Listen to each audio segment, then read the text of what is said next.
आटपडी या ठिकाणी पोलीस स्टेशनला काल आम्हाला आमच्या एका समाज बांधवाचा फोन आला की आपल्या अल्पवयीन मुली 16 वर्षाची अपहरण झालेलं आहे।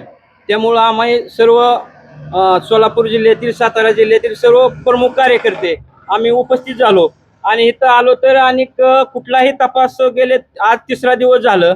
आज मुलगी आमची गायब आहे। आज त्या मुलीला जर काय बरं वाईट झालं त्याला जबाबदार कोण? आणि इथले पोलीस अधिकारी सुद्धा आमच्या समाज बांधवाला ऐरावीची भाषा वापरतात। ही भाषा का वापरता हे आज आम्ही जबाब विचारण्यासाठी आलेलो आहे। आज देवेंद्र फडणवीस साहेब एवढ्या लाडक्या बहिणीसाठी किमा घेतात की लाडक्या बहिणीची सुरक्षा आम्ही करतो। फडणवीस साहेब कुठं सुरक्षा आहे? आज आमची लवार समाजाची बहिणीला गेल्या 3 दिवसापासून अपहरण केलेलं आहे, तरी सुद्धा आपले पोलीस प्रशासन झोपीमध्ये आहे। आज आम्हाला जर उद्या आम्ही त्यांना सांगितलेलं आहे उद्या संध्याकाळपर्यंत आमची जर मुलगी आम्हाला नाही मिळाली तर आम्ही राज्यभर आंदोलन करू आणि जे तुमचं खातं काय करतंय आणि आमच्या समाज बांधवाला भाषा कशी वापरतात हे आम्ही तुम्हाला येणाऱ्या काळामध्ये जाऊ। आमची तुम्हाला नम्र विनंती आहे की आम्ही राज्यामध्ये बघतोय रोज मुलीवर बलात्कार होतात, काय होतंय आणि मुलीचा मर्डर केला जातोय। असा काय प्रकार घडू नये अशी आम्हाला भीती आहे। एवढीच आमची तुम्हाला समाज बांधवाच्या वतीनं विनंती आहे की आमची बहीण आम्हाला द्या, अन्यथा आपल्या सरकारच्या विरोधात तीव्र आंदोलन केलं जाईल एवढी मी समाजाच्या वतीने विनंती करतो।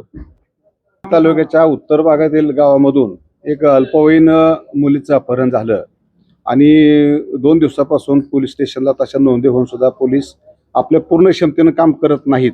म्हणून एक अल्पसंख्याक समाजातील सगळे महाराष्ट्रातली प्रमुख मंडळी या ठिकाणी जमा झालेले आहेत, समाज बांधव सुद्धा जमा झालेले आहेत। आम्ही आता या ठिकाणी येऊन पोलिसांना विनंती केली आणि त्यांना एक सूचनाच दिली म्हणायला हरकत नाही की तुम्ही आम्हाला 12 तासामध्ये पीडिता कमीत कमी आमच्या हातात द्या, तिची वडिलांची भेट घालू द्या, तिची काय असेल ती स्टोरी आपण ऐकून घ्या आणि मग आपण पुढची जी काही कायदेशीर प्रक्रिया ते आपण राबवा।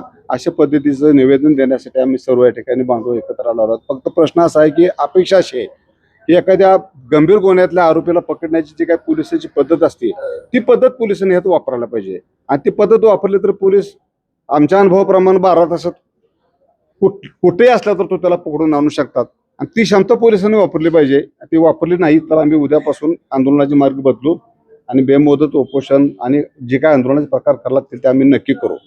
फक्त मुद्दा असा आहे की एवढ्या लोकांच्या अत्यंत तीव्र भावना आहेत, त्या भावनेचा प्रशासनानं पोलीस प्रशासनानं अत्यंत गांभीर्याने विचार करून 12 तासामध्ये 18 तासामध्ये 24 तासामध्ये जास्तीत जास्त पीडिता आपण या ठिकाणी हजर करावी आणि त्याचा सखोल आणि योग्य तपास करून घेतल्या दोषीला पाठीशी न घालता त्याच्यावर अत्यंत कडक कायदेशीर कारवाई करावी ही अपेक्षा घेऊन आम्ही या ठिकाणी आज सगळे लोक या ठिकाणी पोलीस स्टेशनला निवेदन द्यायला आलेलो आहे। अपहरणाची केस नोंदवताना त्या समाजावर जो अन्याय करण्यात आला, पोलिसांकडून आरेवरीची भाषा झाली, कुटुंब गरीब असल्याने कुटुंब हा राजकीय क्षेत्रातला नसल्याने त्या कुटुंबाला दाबण्याचा प्रयत्न करत आहे पोलीस प्रशासन। या पोलीस प्रशासनाचा पहिला निषेध केला पाहिजे आपण सगळ्यांनी आणि त्वरित ह्या जे समाजाची पोरगी पळून म्हणजे अपहरण करून नेलेले आहे तिचं जर बरं काय वाईट झालं तर ह्याचा जबाबदार हे पोलीस प्रशासन असेल आणि इथून पुढे जर यांनी लवकरात 24 तासात जर त्या मुलीला आमच्या आणलं नाही तर आम्ही एक कठोर निर्णय घेऊन इथं एक मोठं आंदोलन उभा करू,